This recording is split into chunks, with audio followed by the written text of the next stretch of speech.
everyone. Thank you so much for making the time in CES, for beating the traffic. I heard it's crazy.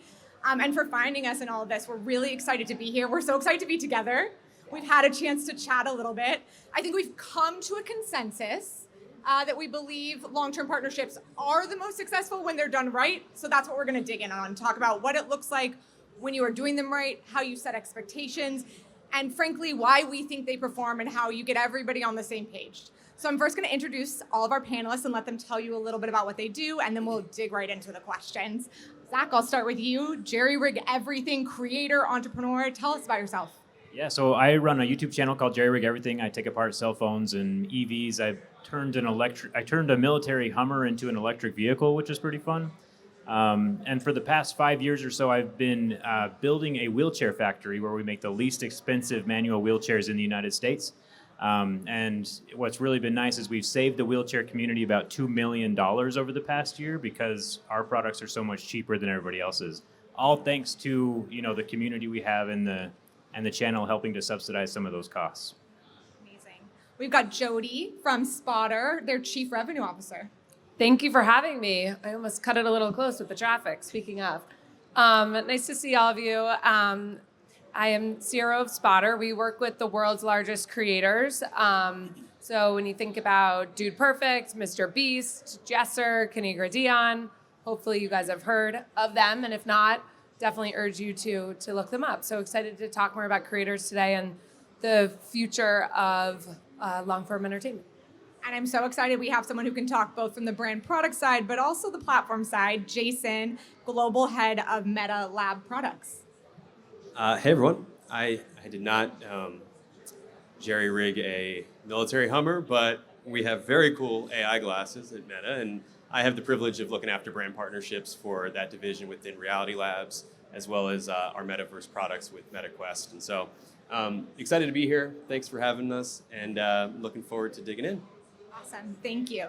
So like I said at the top, we very much share a belief that when done right, long-term partnerships between brands and creators that are truly collaborative outperform shorter campaigns. Jodie, Spotter specifically sits at the intersection of so many of those campaigns. Can you tell us a little bit about your belief system of why that's the case, and what you look for and kind of what you've learned over the last year when you're building those campaigns between the creator and the brand? Yeah, of course, I would love to. So we talk a lot about, in terms of really owning that moment, is all about really the narrative, right? How you're gonna own that story with the brands. And in terms of short form or short term, I should say, it's all about really renting the moment. Sorry, I just lost my train of thought. I'm like, that traffic really got me going. We're all just barely surviving Vegas after the holidays. Can we be honest? Like, yeah, okay. Right. We're here, right? Yeah. All right. But long term, I would say when you think about Spotter, we work with the world's largest creators, right? So it's all about working, whether it's with Beast or with Dude Perfect. We want to work with them to build moments that matter, to build moments that brands and creators care about together. So when you think about when you think about not the long term, that's really thinking about you're renting that moment.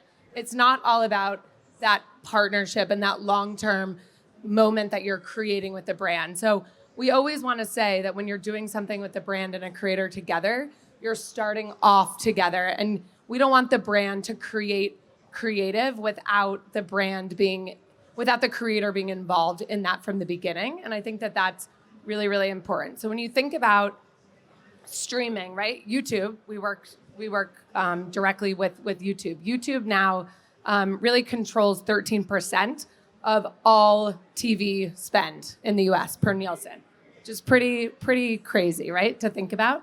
So when you think about that and you think about watch time, so all of our creators who are long form, they're episodic. So think about they're creating content, on average 33 minutes of content. It's really like TV shows. It's in the living room. 80% are watching this on their TV screen in the living room. So it's not that short form. So it's a really big difference. And we always like to talk about that in terms of influencers versus long form. And I think that that's a big difference in terms of where we're going. That's really interesting. Jason, Meta, obviously, the place that creators are finding themselves. You're now launching products that are not only products you can purchase, but products that help you make content. Talk to us from your perspective about when you're thinking about those partnerships, when you're launching those plans. What does that look like? What are you looking for? What gets you excited? Yeah, so we have a little bit of a unique situation in that the product, our brand, is also a tool for creators, right? So what winning looks like for us is, not only just talking about, these look good, but how are these adding value, right, to your daily life, right? If you're creating a food recipe, if you are, taking apart a car, having that hands-free perspective is something that, is interesting. So we'd much rather our creators use our products, and have them bring value to the things that they do best, their storytelling, versus a sponsored post and, sort of a one-off transactional. And we have to earn that trust. And so we spend a lot of time thinking about what that value exchange looks like, right? And I think for folks in this room, that's the key piece here, right? What is value? What's the value for the brand? What's value for the creator? And then most importantly, what's valuable for that audience? And I think that we try and keep that North Star when we're thinking about brand partnerships and keep it really focused on how we can bring folks closer to the things they care about and the people they love. Am I allowed to do shameless plugs? There's a Meta space at Win. If you guys haven't tried on the glasses, it is insane. It's really, really fun. Please go do try more that. panels together. We'll have so much fun. We like you. All right, keep us honest. You're the creator on stage. What you're hearing from the brands or you're hearing from the agencies, does it resonate with you?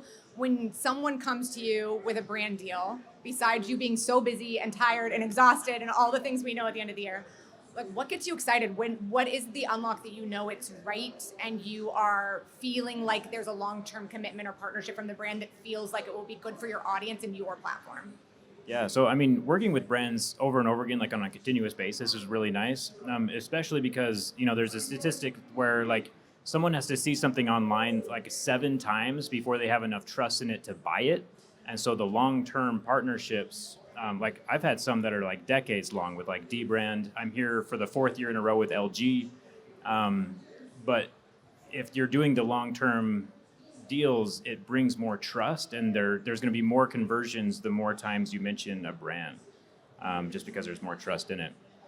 And one of the things that I would suggest in working with brands is having someone to be a liaison between you and them, because like as a creator, like my goal is to just make really interesting, fun content, and the brand is there to hopefully get conversions and make sales and make money. But there's someone who needs to do all the communicating between those two. And I have some friends who like pretended to be their own manager with the brand so they could kind of perform like a good cop, bad cop kind of I see situation. your manager in the audience laughing right now. Jazz Yeah, okay. Lackalade right here. Shout out. So me and him we've been together like 7 years now. And the good cop, bad cop works out really well for us, just because I don't want to give away our strategies or anything. But like the brand, but he's good at like making sure that the brands don't come back with like 75 revisions and like take up more time, because sometimes there'll be like one change and then I'll do it, there'll be another change. We need to consolidate all those so like no one's wasting time, because at the end of the day I just want to make good content and also make content that my viewers will trust and make conversions for the brand. So I like working with brands basically. I feel that. So at Wasserman, for anyone who's not familiar, we have the talent representation side of the house, so creators, sports, music, athletes, and the brand side, which is the side I sit on, which is creative content. We rep the brands and we bring in the creators and we get a lot of creative feedback. So I think having that person whose job it is to really carefully and thoughtfully navigate forward for both sides to make sure the partnership is what you expected from the onset is really important. Jodie, how do you do that? Tell us what you do to set expectations from the beginning, to make sure that everyone is going in on the same page, they know what winning is going to look like. How do you handle it? I love what you talk about trust, because I think that's something that I definitely didn't mention, and that's key in terms of your success, but also with a brand success. So I would say I've had a lot of meetings at CES over the past couple of days, and one of the things with our secret sauce at Spotter is we work so hand in hand with the creators that we know their editorial calendars. We know what you guys are looking to film and produce over the next 3 months, 6 months, 9 months, or a year. And then we can map that back to what a brand's tentpole moments are and what they're trying to align with. But we also don't want to force that either. So what we always say to brands, and I sort of mentioned this earlier, is don't come to us and say, hey, we want to do something and the creative is done. Just just But figure it's it out and perfect. put it in We the know episode. Exactly what to do. Right? I see you cringing over here a little bit, right? So how do you create that creative after you've worked with the creator on the creative, and it's authentic and it goes with the story, and that does go back to trust. And obviously we talk a lot about watch time and engagement, right? And that's a huge piece is people are watching this content like more than they're watching anything else. They're tuned in, they're leaned in. So if the content it makes sense based on what the creator is talking about, the brand is going to win at the end of the day on the performance side. So that's what we really like give in terms of if somebody says, how would you do it? I would just say be really open-minded at the beginning, and definitely don't come with the creative locked in, and like do that together with the creator, and it will be much better. Let the creators cook. Exactly. Let the creators cook. I'm going to steal that. It's a great tagline. So then back to you, Zach. When you let your manager handle the tough conversations with brands, we love that. Great takeaway for all of our creators in the audience. But on the flip side, when you're meeting with brands and you are collaborating with them, what is the process for setting them and yourselves up for creating the best content? How do you talk about what you want to do? How do you measure what performs with your audience? What does that look like from your side strategically? I mean, I think the biggest thing is making sure you're paired with a brand that actually kind of like is semi-correlated with your content. So one of the most long-term brands that I've worked with is D-Brand. And so on my channel, I take apart cell phones. And so we literally made a phone case with the broken apart cell phone on the back. So you can see like the internals of it.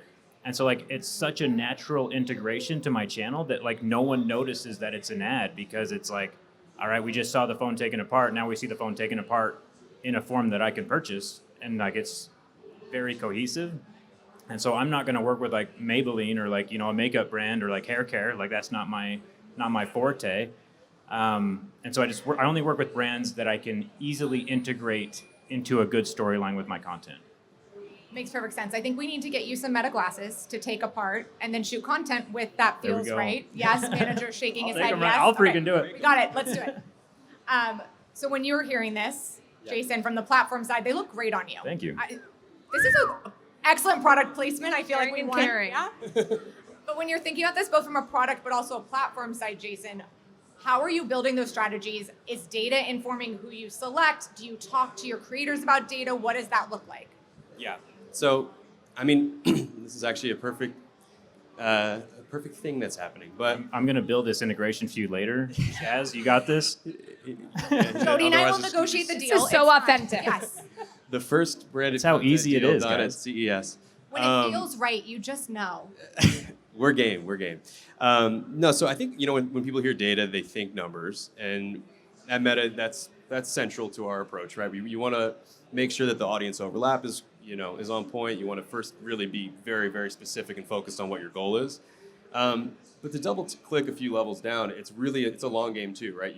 It takes months of developing. It takes having conversations. It takes breaking things together.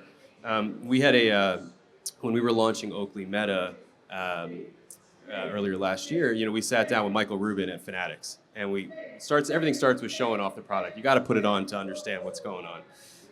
And you got to, and for our perspective, it's like we don't make up the ideas. We want our partners to really like bring, how is this going to be useful? What problems are these solving? What value is it creating for them? So, for those who know Michael Rubin, he's just a chock full of ideas. He saw these, he immediately picks up the phone. He calls Travis Scott. He's like, hey, I got an idea. Like you hate having phones at all your concerts, right? And he's like, yeah. He's like, let's do a phones-free concert. And we said, right on the spot, boom. Let's give these out to our audience. Let's do a phone-free concert where you can be present. You can still capture the content and share it. But everybody's seen the pictures of every sporting and event where it kills the buzz a little bit. So we did a big splash from that, and that was a combination of, I guess, that heart and science, right? So we were being pretty specific. Fanatics obviously is a leading partner in the sports space, but also going with the vibes, going with the magic of what can be created in the moment, and really listening. You got to have your eyes open. You got to listen to your partners, and you got to truly put some trust in them, right? And so for us, that's been our approach. Is we launched Oakley at Fanatics Fest. We had a Travis Scott concert. We had creators as part of that, creating a ton of content, all around the events. And we've built a playbook that really relies on this, creator-centric approach, right? So we've moved away from this very campaign-focused strategy to one that's very, very focused on creators, and creating authentic, interesting content in the moment that will resonate with their audiences, and have the storytellers tell our story versus having ourselves, much less cool folks to tell it. So that's how we think about things. I would think it would create much more diverse content, but it's also a big leap of trust that you have to make as a brand, that you hope you've got it right, that you briefed correctly, that the creators have great managers who ensure their content looks great. How do you handle that risk? Do you manage expectations internally? Okay, so great question. So I'll tell you what really happened at the Travis Scott concert. There we go. That's what we wanted. What really happened was we hadn't launched these glasses out into the public yet. This was the first time that we debuted. And so we had a bunch of sort of like, not prototypes because they worked, but they were products that weren't meant to leave the building. And so Travis, if you've been to a Travis Scott concert, there's not a more electric experience. I mean, this guy had him on. He had the whole crowd, shirts off. All of our comms and, PR were kind of like, uh-oh, here we go. People were on stage. It was just an absolute scene, and we were panicking. And what we didn't realize, being like old and washed like I am, is this is what absolutely like these next generation love. This is Travis's audience. He got security, was trying to get people off stage. He pushed security away. And so, I think everything we do is to build for these magic moments. We try and do brand partnerships. We try and seed product. We try and think about the data, and get very specific about who we're working with. But at the end of the day, you really are trying to set yourself up for those moments that you can't plan for. And when they happen, amplify them on Meta, not YouTube. Of course, that's the only platform there is, right? Just Meta. kidding. We love all the platforms. No, I think that's really important, because on the creative side, the amount of times we get asked from a brand, give us a viral campaign, it's not a real ask, right? How open are you? How willing are you to let a creator lead? And if you want to pay to engage with their audiences, let them engage with their audiences. Let's make this Let them cook. Let them cook. That's it. I think we have a tagline for the panel. We're all ready for it. Okay, I'm going to ask you all the same question. What is a trend right now in the creator space, especially in the long-term partnership space? We've seen co-signed products. We've seen campaigns that sometimes get a little like forced and feel like they're used. What is a trend that brands or creators are missing that they could be jumping on right now? You want to start? No pressure. Yeah, no pressure. I'll go first. These glasses look good, by the way. Are you? You're in. I think we were talking a little bit about AI before this event, and I think, AI is a tool that you can use in a lot of good ways, but I also feel like there's gonna be a point when we can't differentiate between what's real and what's not. And we were talking about like that from like a creator standpoint. I feel like the only reason people are on social media anyway is to like find a connection and like build a connection online, like in a social media space. And I feel like the more real and raw and like connectable a person is, like the better it's going to be in the long term. And I feel like creating the connections between a brand and creator now, and not working with like AI, because you can't build the same connection with an AI creator or creation or content in that kind of sphere. And so the honest, natural, real creators will have a leg up over the fake AI type of creators in the future. So it's a trend right now that, like, I don't know, there's lots of implications, but that's just the vibe I have at the moment. Being real is always the best. Love that. It's the overused word authenticity, but it still stands across marketing, right? Jodie, did I steal it? Sorry. No. I would say, to answer it a little bit differently, I think we'd all agree that this is the year of the creator, right? I started at Spotter. My first day was at Cannes. And it really was the year of the creator, coming out of Cannes, coming into Cannes. And I would say, in terms of a trend, the biggest thing that we're seeing, and I think you guys will all agree to this, is that there's so much lack of education, which is a big reason of why we're all here today. in terms of how to leverage creators, how brands should leverage creators, what are the challenges creators are facing, so many things of brand. Hey, like the amount of times that Elena's with me in the audience that we get at Spotter of, can you guys give me like a creators for dummies lesson of like, how do we work with creators? The amount of times that we get that from brands, just because it's always changing and there's like, it's confusing to them in terms of how to work with creators on the brand side. And I think that that's a huge opportunity in terms of how we can all come together and really educate the marketplace and the community and the industry in terms of where we're going, just because it's moving at such a fast pace. It's constantly evolving, and I think that's one of the interesting things when we are working with brands on the creative side over and over is saying, just because that worked 6 months ago doesn't mean it's going to resonate now. Correct. Or just because you had magic, that had to do with that person. Zach, to your point, it didn't necessarily have to do with the brief. And finding that balance. I think the four of us could get together and write Creators 101 and probably make some side money. Let's do it with the glasses. Right, yeah, no, just don't tell your PR people. Jason, what's your answer? So I think you have to think outside the box now. I think you're right that AI has given people a bit of an allergicness to polish on videos.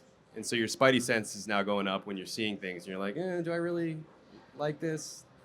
And I think a lot of smart creators are thinking about, creative new angles, right? Like I was looking yesterday at some posts from the University of South Florida football team.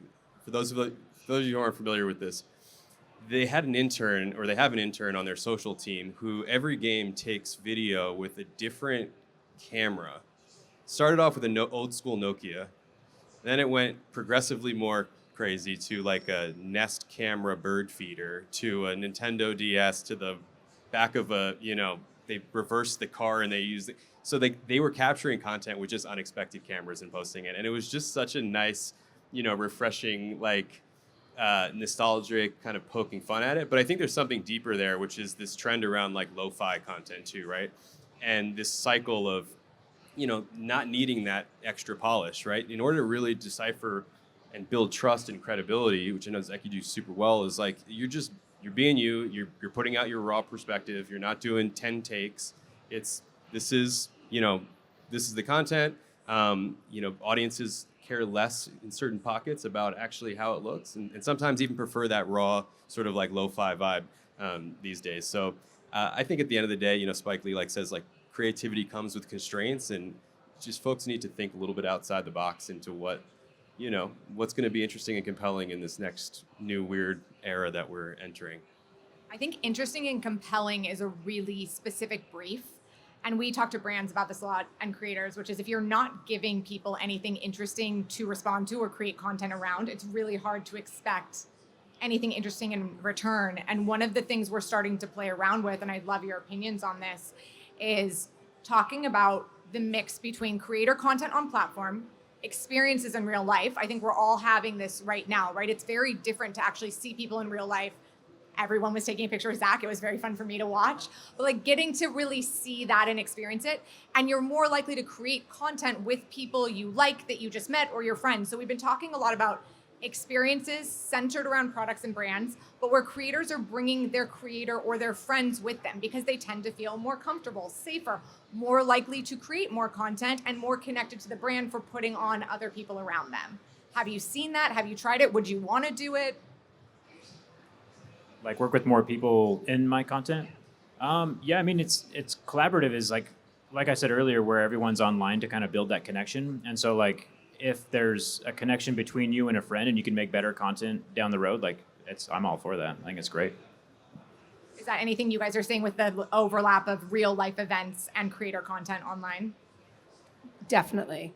I think that that's becoming more and more an ask on the brand side. And I think the beauty of it is that the creators are really hungry and interested in what the brands are wanting and what they're thinking on the trend side. And then what we've been seeing is that they've been willing to maybe add something to that editorial calendar or pivot a little bit. So I think going back to the overused word of authenticity, as long as it feels authentic to the story and we're in it together from the beginning, I think that everybody would be aligned.